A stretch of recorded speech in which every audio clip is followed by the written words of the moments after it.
Welcome to the Kapital News. I am your host, Alex Coraitis. Today is Thursday, April 29th, 2021. Thank you so much for joining me. The title of today's podcast, Job or Just a Paycheck?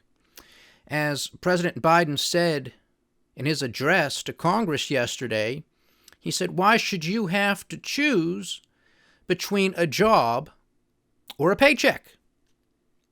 This is what the man said. There was a lot to unpack yesterday, but we also had to deal with Jay Powell, the chair of the Federal Reserve, and his remarks following the conclusion of the FOMC meeting yesterday. But that's what our dear leader, the President of the United States, said. Why should you have to choose between a job or a paycheck? So what this simply means is if you want a job and you can find one and you're qualified for it, well, good luck to you. That's your choice. But if you don't want a job, you can still get a paycheck. Where's that paycheck going to come from? Evidently, it's going to come from Uncle Sam. Well, Uncle Sam's as broke as a joke. So where's Uncle Sam going to get the money? Well, he's going to have to borrow it. He's going to have to beg for it. And then he's going to have to spend it. So it means we're going to have to print the money. So this is a never-ending game that our government and our central bank wants to continue to play. It's open season.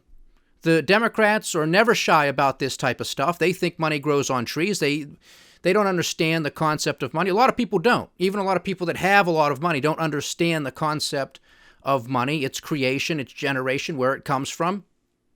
All of that, its effects. They just simply do not understand it. It's not that complex. It's not that difficult to understand, but people don't want to take the time to understand it. People across this country, across the planet, actually think that governments just have money. Well, they have it. It's the government. They just have the money. The money. They get it from us through taxes. Now, although in this country and many others, the types of deficits that are being run up are beyond criminal, beyond absurd, beyond ridiculous, but that's what they're doing. In this country, our deficits outstrip the taxation, the tax revenue that we bring in to the federal government. That is criminal. That is a ton of money. The $3.5 trillion that we bring in via taxation is an incredibly large number. $3.5 trillion. That is such a large number, and people don't even comprehend that. They just, sort of take it for granted. Well, okay, $3.5 trillion. All right. We're going to spend about $8 trillion this year.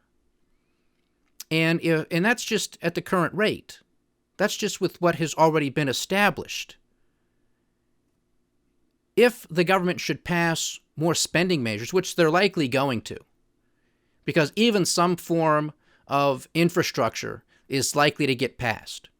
Not in its current form, but there will be some sort of bipartisan support because roads do need repaired. Bridges do need built. Our airports, our seaports, these things need fixed. We talked about this before with the American Society of Civil Engineers. We went through their report card and through the 12.5 areas of infrastructure of how they break it down block by block. We do not have a good grade. We have not had a good grade on that report card since its inception. I think over 20, maybe even 30 years ago. Okay? So something's going to get passed. And as I stated yesterday, and as I've stated many times before, it does not have to be the big enchilada. It doesn't have to have a price tag of $1 trillion. You can do it piecemeal. A couple $100 billion here, a couple $100 billion there. But before you know it, it will add up to over trillions of dollars. This is, as I have stated since last year, this bailout money. This is the sit down and shut up money. You take it, and the deal is you sit down and you shut up. You don't question where it came from. You don't question how it got here. You don't question what it's actually going to cost you and the country in the short term and in the long term. You don't ask those questions. You do not go out onto the streets to protest this government, our central bank, etc., etc. You don't do it. You take the money, you sit down, and you shut up. And of course, with the amount of debt that so many people have, it was just a pass-through bailout as well. Not so much the same as what occurred during the Great Financial Crisis a little over a decade ago, where it was a direct bailout of the financial sector. I think if that would have taken place this time around, of course it did, but they had to do the hybrid. They had to do the direct. They didn't have to, but they did the direct with those businesses across the spectrum. But this time they had to give the people money, because otherwise you would have seen protests and riots and maybe an outright revolution in this country, because the memory would have been too fresh in people's minds. They got a bailout a decade ago. Now they're going to get a bailout again. What about me? What about us? What about the people? So they gave the money to the people, and then they wrote the checks, and they paid off credit cards and their car payments and their mortgages and blah, blah, blah, blah, blah. That's all it was, and all it continues to be. We got the first print of first quarter GDP coming out at 6.4%, somewhere around market expectations. Now, wouldn't one have to argue that this is the result of those base effects that we've been talking about? So is Jay Powell and company at the Federal Reserve, are they going to say, well, this is a fundamentally strong number at 6.4%? Or are they going to say, like they're going to argue about inflation? Well, it's really not a real number because it's just a result of the base effect. Things were so low and so bad last year, any type of increase is going to show up as a bigger move. So are they going to dismiss that, or are they going to buy in to the 6.4 figure? Is that going to continue with their narrative that there is a strong, vibrant recovery underway, which of course we argue there is not? There's going to be a short-term impulse when you throw $8 trillion into the system. What do you think is going to happen? But it's going to come at a very hefty price tag, and it's going to be for the long term. This inflation is not going to be transitory. It is structural. It is going to be with us for quite a while, and it is going to be global, and we're already witnessing a lot of inflation around the world at a fast clip. Remember, those weakest links break first, and it's starting to make its way up the chain to larger economies. And if we have time at the end of the podcast, I want to read a very brief article out of France 24, a news outlet over in France, with respect to current and serving military figures within France calling or predicting a civil war. Okay, so we're going to get that. So again, weakest economies, and now we're getting to the big boys, as I said was going to take place for the past couple of years before COVID-19. So we have a lot to contend with. We are far from out of the woods. We still have those moratoriums on student debt payments, on mortgage and rent payments that are going to come to an end at the end of June. Now, that does not mean that they're going to come to an end, because they were supposed to come to an end before. But Congress kicked the can further down the road. So what is going to happen here? These things have not been dealt with. So the 6.4 GDP figure, which to me is a bunch of BS, but that's par for the course, strip out all of the excess government spending, strip out all of the extra spending by consumers, courtesy of Uncle Sam giving away this quote-unquote free money, and you have nothing. And then if you were really to calculate inflation properly, it would be a horrific number. And that's likely something we're going to find out later this year, as some of these base effects start to wear off, most definitely next year, as we really start to see inflation pick up.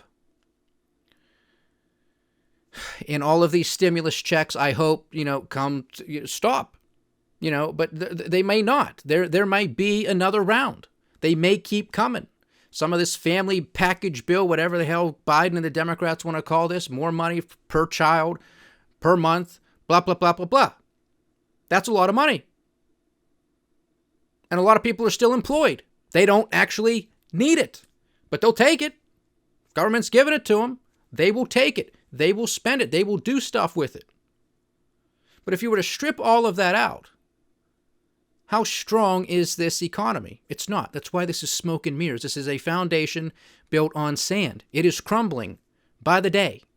They know it. That's why they continue to push for more fiscal stimulus, for more monetary stimulus. They know they're trapped. They know the game is over. They're just out there spinning a narrative and hoping that people continue to buy it.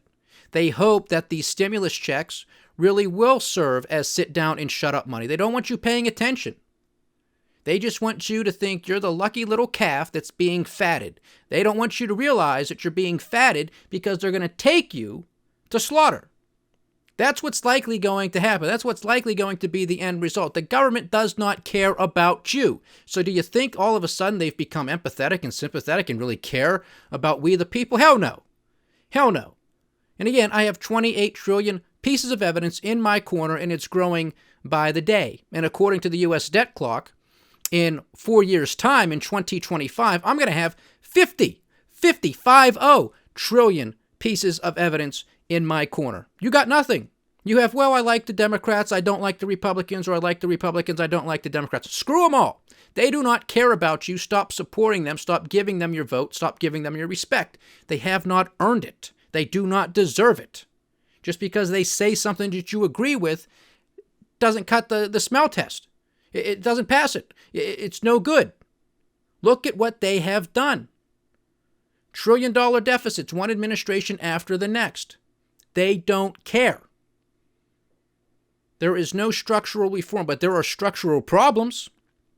There's a lot of structural problems that remain within the job market because people are being conditioned for universal basic income. You don't have to choose between a job or a paycheck. You shouldn't have to be put in that position. You just take what do you want? What do you want? You want the job? If you can find one, you qualify, go get it. If you can't, don't worry. Uncle Sam's going to write you a check. This is modern monetary theory in action. They're just putting a different name to it. The family plan, whatever they want to call this thing. Human infrastructure. Okay? That's all it is. That's all it is, and they're going to use it right now under the guise of family support. You got to help the children. Got to help the children. Got to save the children. It's always all about the poor little children. And who wants to take money away from the poor little children? So that's how they're going to slide it in there. That's how they're going to start it, and people are going to soak it up. They're just going to love it. They're going to think, what a gift. What a gift.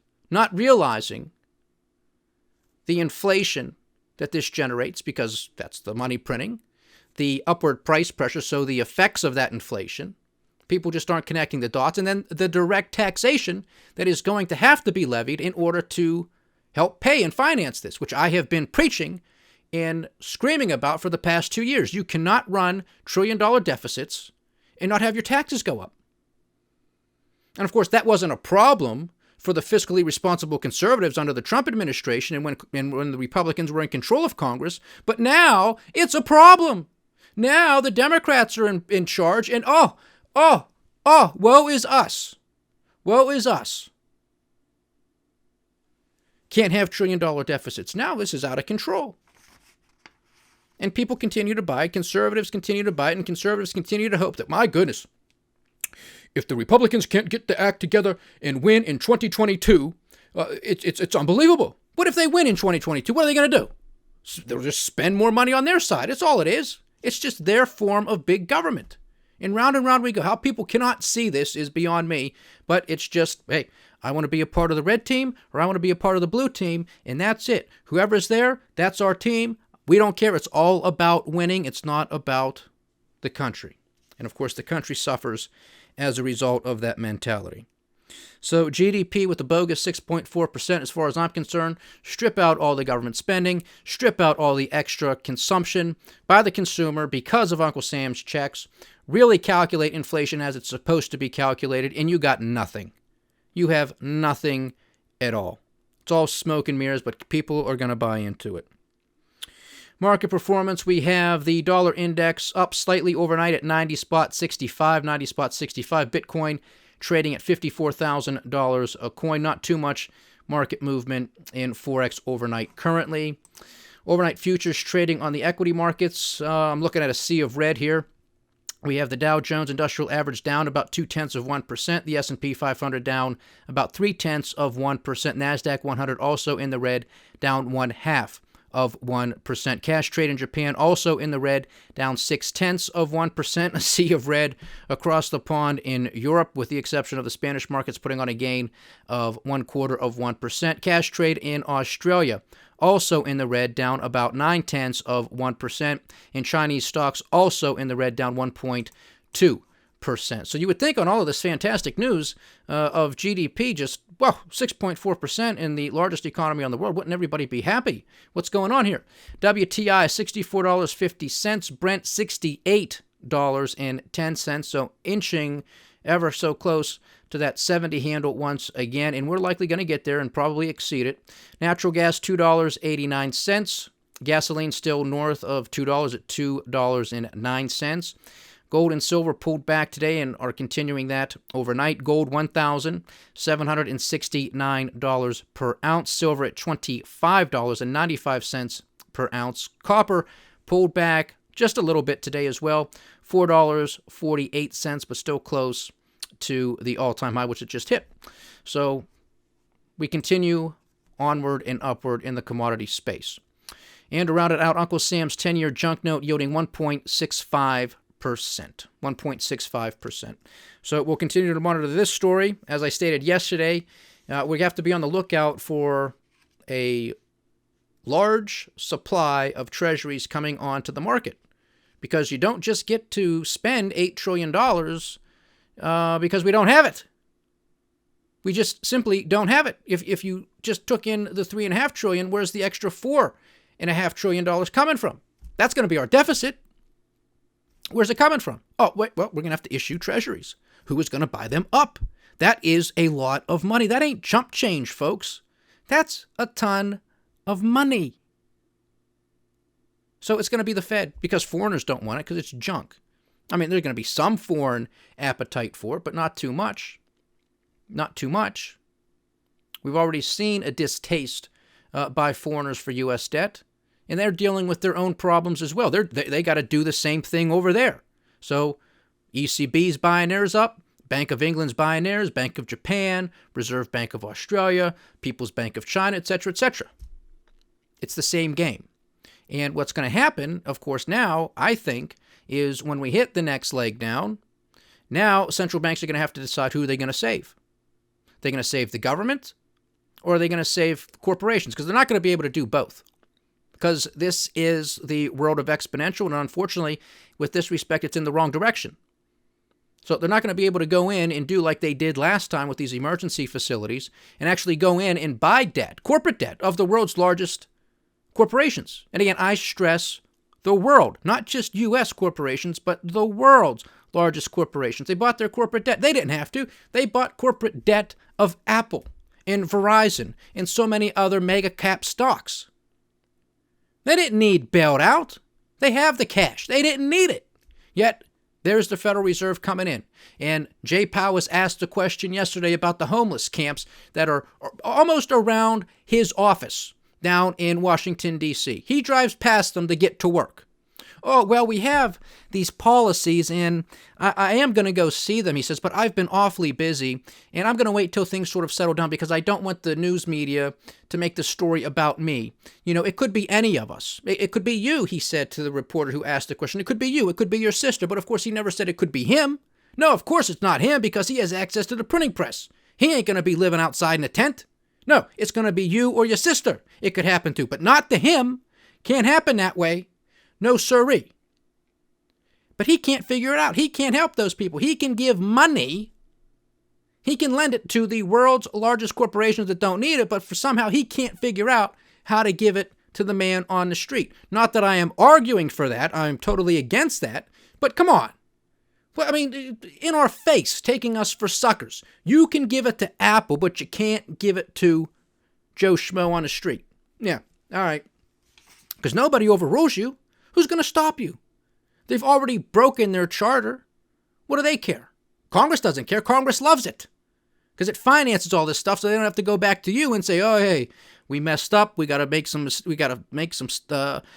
sacrifices here." You know, no politician wants to do that, so they can get away with it. Ridiculous, unbelievable. Let's look at the Department of Labor's report with initial jobless claims. So for the week ending April 24th, seasonally adjusted comes in at 553,000.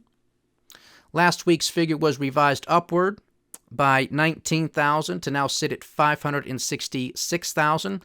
So we are now, again, continuing to be below where we were during the depths of the great financial crisis on an apples-to-apples basis with respect to regular state unemployment benefits. But we'll get to the PUA as well, and we'll do that quick math. So initial jobless claims non-seasonally adjusted comes in at 575,000. For the week ending April 17th, continuing jobless claims seasonally adjusted came in at 3.67 million. That is actually higher than the prior week, an increase of 9,000. And on a non-seasonally adjusted basis, we're about 3.8 million. And then getting to the Pandemic Unemployment Assistance Program for the week ending April 24th, we get 122,000. So with the PUA combined with the regular state unemployment, we're about 670 some odd thousand. So we're still above in total where we were during the depths of the great financial crisis. We're getting very close. I believe the number was about 665,000 was the peak during the GFC, so we are very close, likely to break below that for the first time in a year, most likely next week, but of course, we'll see. If these numbers continue this direction, we'll be very close, so we'll see what happens next week.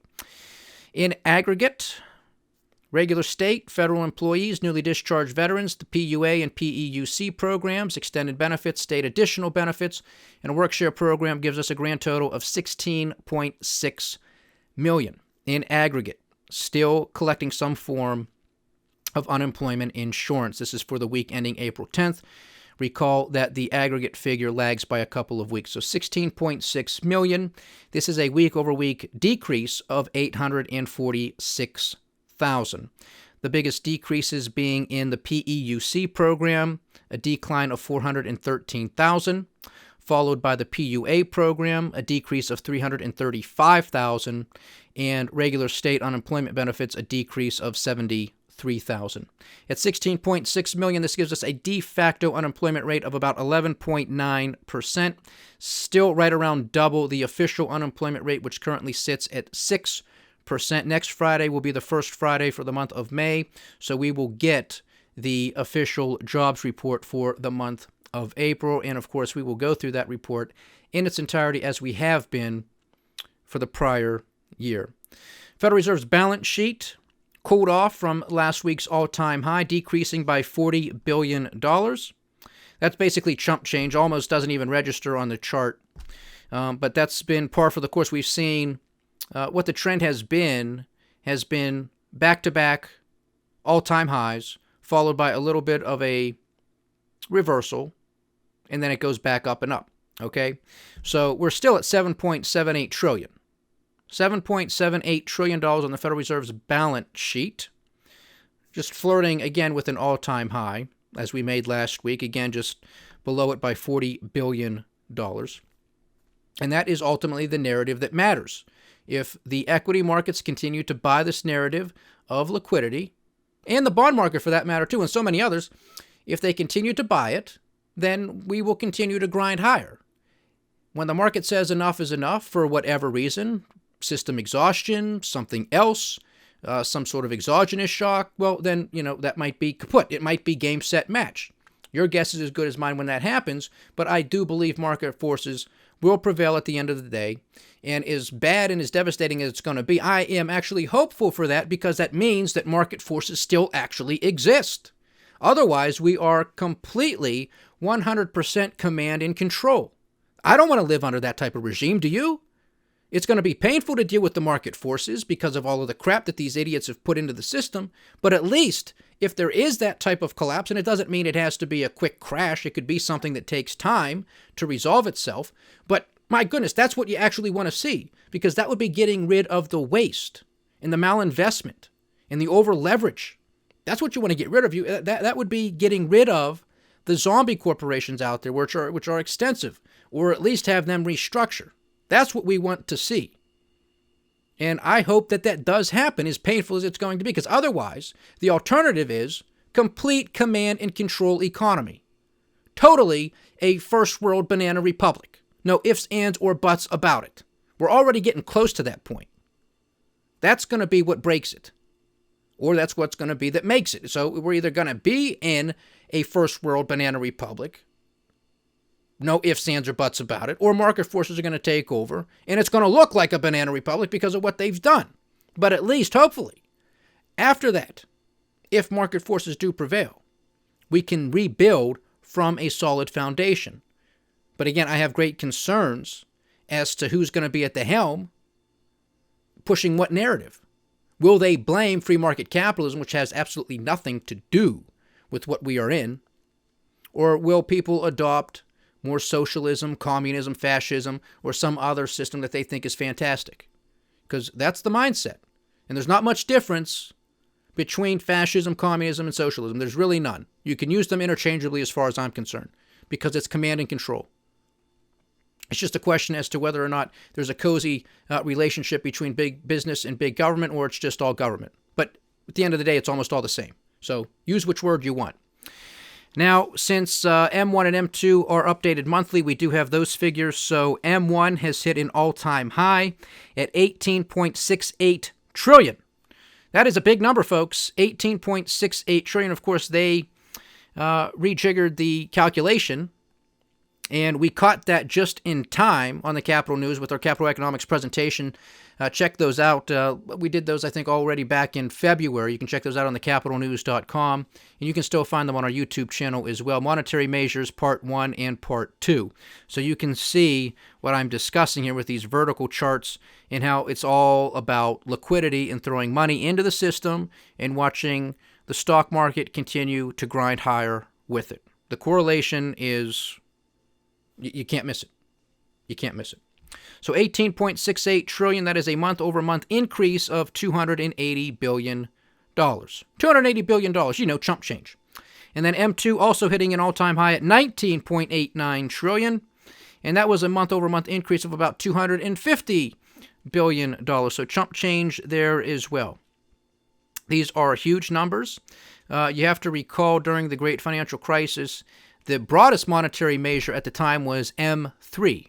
Now, the Federal Reserve doesn't calculate that number anymore, and the Federal Reserve probably doesn't even want to calculate M2 anymore either to show these staggering figures. And if you look at these graphs, they are completely vertical as well.